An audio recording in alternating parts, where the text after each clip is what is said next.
Hello dear friends, most important है KVS के लिए प्रीवियस ईयर के कुछ क्वेश्चन है, कलेक्ट किए हैं, देखिए ध्यान से। देखिए, लर्निंग डिसेबिलिटीज़, अधिगम अक्षमता।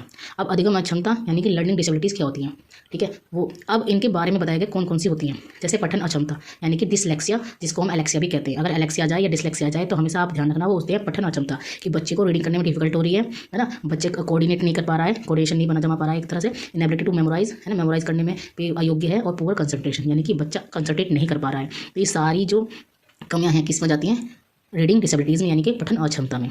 ओके, नेक्स्ट देखिए टॉपिक।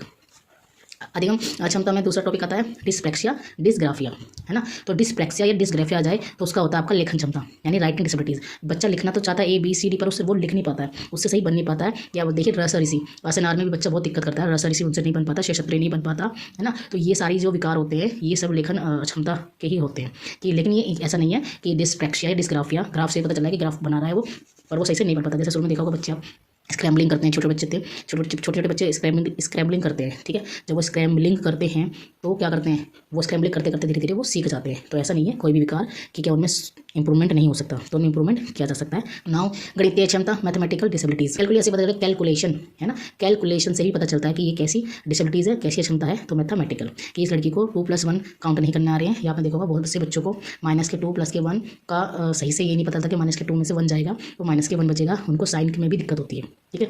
वो कंफ्यूज होते हैं कि अरे ये -2 + 2, वो अमूर्त संकल्पनाओं में रहते हैं, ठीक है। तो ये वर्बल और ग्राफिकली दोनों ही होता है डिसकैलकुलिया, ध्यान रखना। Okay, next.